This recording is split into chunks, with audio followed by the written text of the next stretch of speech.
acontecimentos aqui, eles ilustram para nós a nossa própria condição, a nossa própria realidade, a nossa própria vida. O quanto que existe de incredulidade no nosso coração. Religiosidade não é fé. Espiritualismo não é um viver de fé.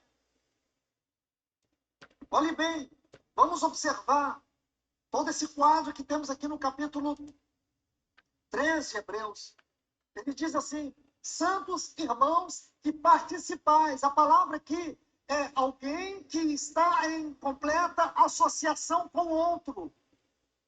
Alguém que está em completa associação com o outro.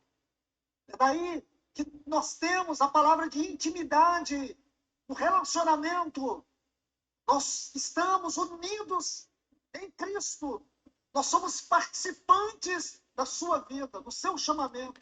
Unidos em Cristo. Eu só acredito hoje numa relação.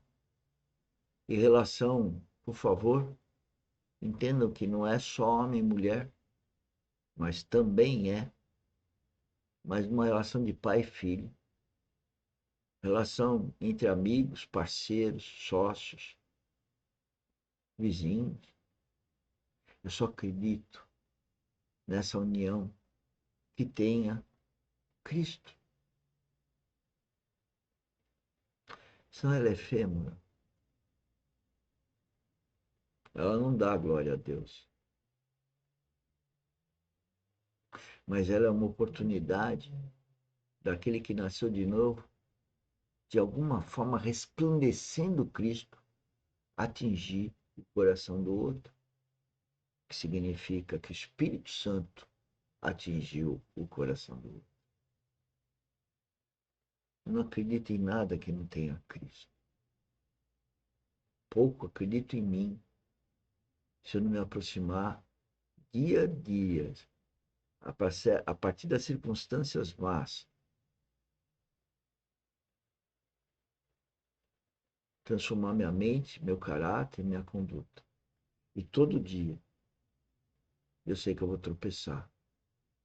Mas sei também que Deus deixou, Ele viu que eu ia tropeçar. E às vezes os tropeços são tristes, mas Ele quer que você se ponha aos pés de Cristo.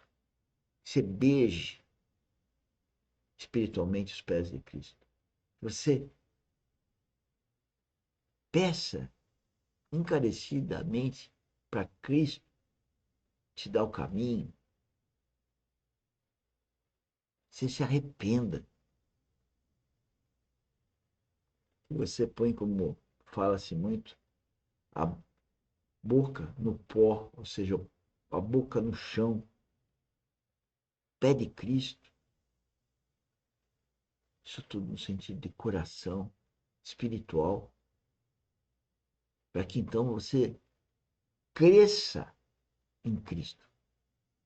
Cristo cresça em você, alegrando o Pai Celestial, alegrando o Espírito Santo.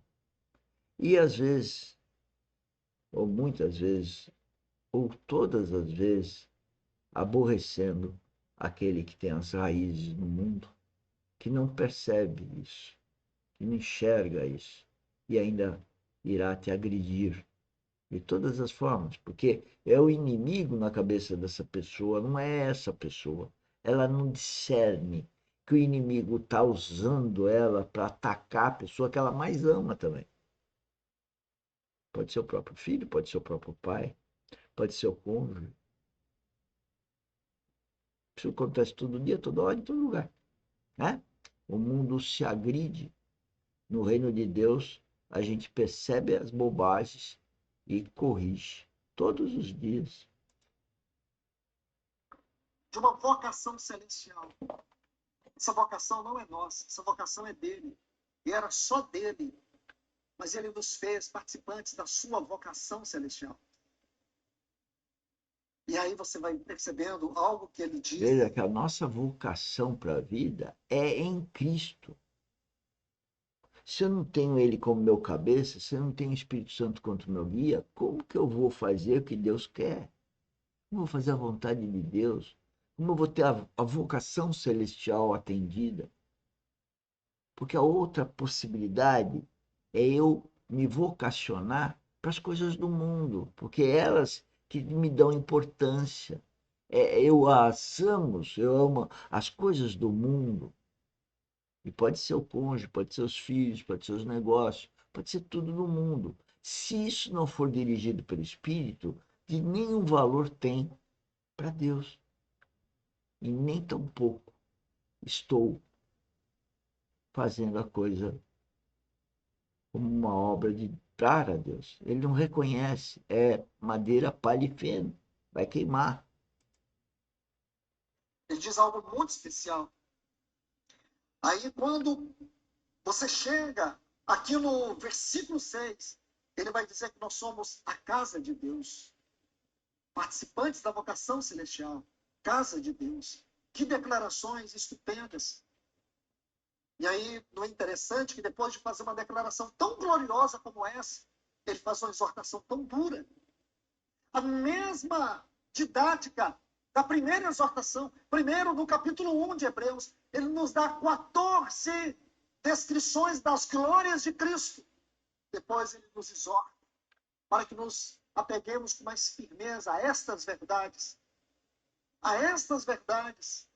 As verdades acerca das glórias de Cristo, pessoa e obra de Cristo. E agora ele faz uma exposição maravilhosa da nossa vocação celestial. Qual é a nossa vocação celestial descrita nesses versículos iniciais de Hebreus capítulo 3? É ser a casa de Deus. É ser o lugar da habitação de Deus.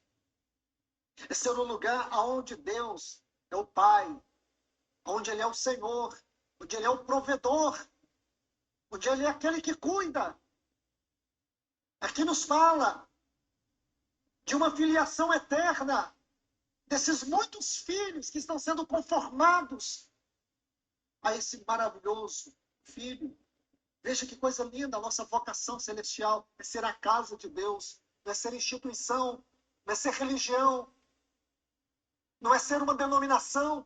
A nossa vocação celestial é ser o lugar da habitação eterna de Deus. Ele diz então, não endureça o vosso coração. Não endureça. E por quê, irmãos? Vamos olhar para aquela história. O que estava para acontecer ali? Deus tirou Israel. Deus tirou Israel do Egito para quê, irmãos? Para que Israel pudesse ser o seu povo exclusivo na terra. Israel não era o povo de Faraó. Israel não existia em função de ser escravizados no Egito, de servir a Faraó.